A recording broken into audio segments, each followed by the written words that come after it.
પશ્ચિમ કચ્છ પોલીસે નકલી મહેમાનના કૌભાંડનો પર્દાફાશ કર્યો છે। વાયર પોલીસના કાર ડિટેઇન મહેમાનના દંડની વધારે રકમ ભરવાથી બચવા બે શખ્સોએ દયાપર પોલીસનો બનાવટી મેમો બનાવી તેના પર દયાપર પોલીસ સ્ટેશનના સિક્કાવાળી નકલી મેમો બનાવી દીધો। આરોપીઓએ નકલી મેમો ભુજ આરટીઓમાં અસલી મેમો તરીકે રજૂ કરી દીધો હતો। ભુજ આરટીઓની દંડ ભરેલી સ્લીપ સાથે વાયર પોલીસ મથકે ગાડી લેવા ગયા સમયે પોલીસ અધિકારીને મેમા પર શંકા જતા કાર્યવાહી કરાઈ હતી। સમગ્ર મામલાની જાણ થતાં વાયર પોલીસ પીએસઆઈ કેવી ડાંગરે બે શખ્સો સામે ખોટા દસ્તાવેજ બનાવવા સહિતના બીએનએસની વિવિધ કલમોની ફરિયાદ નોંધાવી છે। પોલીસે અબડાસા તાલુકાના હોથિયાઈ ગામના રાવલ મિશ્રી જત અને લખપત તાલુકાના આસલડી ગામના અમીન સિદ્દીક જત સામે કાર્યવાહી કરી છે। વાયર પોલીસે 26/9/2000ના રોજ GJ12 CG 9884 નંબરની મહિન્દ્રા સ્કોર્પિયો કાર ચાલક વિરુદ્ધ મોટર વ્હીકલ એક્ટ 207 મુજબ ડિટેન મેમોની કાર્યવાહી કરી હતી।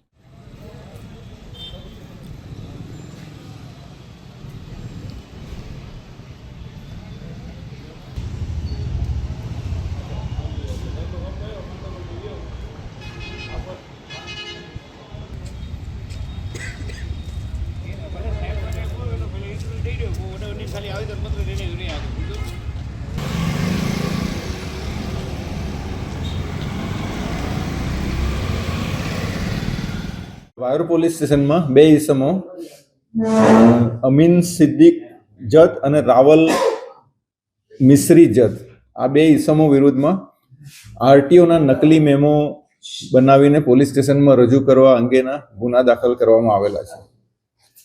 આ બનાવમાં વિગત એવી છે કે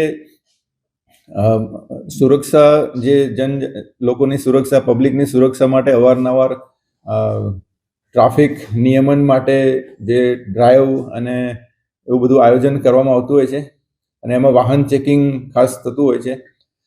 એમાં 26/9/2025ના રોજ વાહન ચેકિંગ ચાલુ હતું ત્યાં વાયર પોલીસ સ્ટેશનમાં અને પીએસઆઈએ એક મહિન્દ્રા સ્કોર્પિયો ગાડી પકડેલી હતી જેમાં ડાર્ક ગ્લાસ હતા। GJ12 CG 9854 નંબરની ગાડી, એમાં કાળા કાચ હતા અને એ ગાડીનો જે ચાલક હતો એ માઇનોર દેખાતો હતો એટલે એને રોકીને ઉંમર પૂછી તો એની 15 વર્ષ ઉંમર હતી અને પાછળ એ ગાડીને પાછળની નંબર પ્લેટ નથી એટલે આટલા બધા મલ્ટિપલ ઓફેન્સીસ હતા એટલે એ ગાડીને MV એક્ટ 207 મુજબ ડિટેન કરવામાં આવેલી હતી અને એને પછી ડિટેનનો મેમો આપવામાં આવેલો હતો।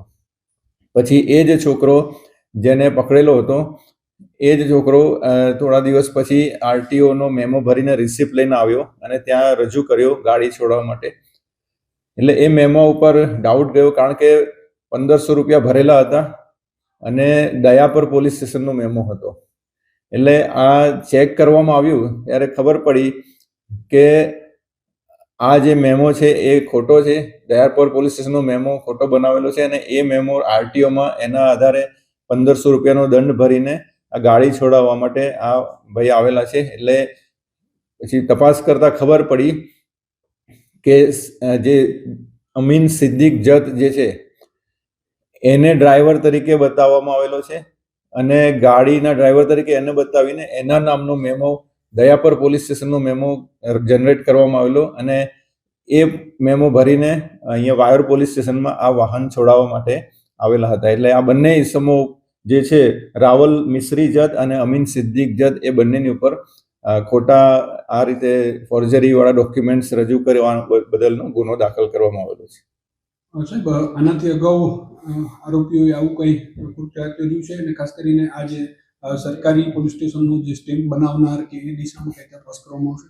જી ચોક્કસ, આ બધી દિશામાં તપાસ કરવામાં આવશે કે આ લોકોએ કેવી રીતે આ ડોક્યુમેન્ટ બનાવ્યા, કોણે સહી કરી છે, સિક્કા ક્યાંથી મેળવ્યા, પોલીસ સ્ટેશનના સિક્કા એમણે ક્યાંથી મેળવ્યા એ પણ તપાસ કરવામાં આવશે અને કોણ કોણ આમાં સંડોવાયેલા છે। જો કોઈ ગવર્મેન્ટ અધિકારી કર્મચારી સંડોવાયેલા હશે, કોઈ એજન્ટ સંડોવાયેલા હશે, કોઈ પણ વ્યક્તિ જેટલા પણ આમાં સંડોવાયેલા હશે એ બધાની ઝીણવટભરી તપાસ થશે અને દરેકની વિરુદ્ધ જરૂર પ્રમાણેની કાર્યવાહી કરવામાં આવશે।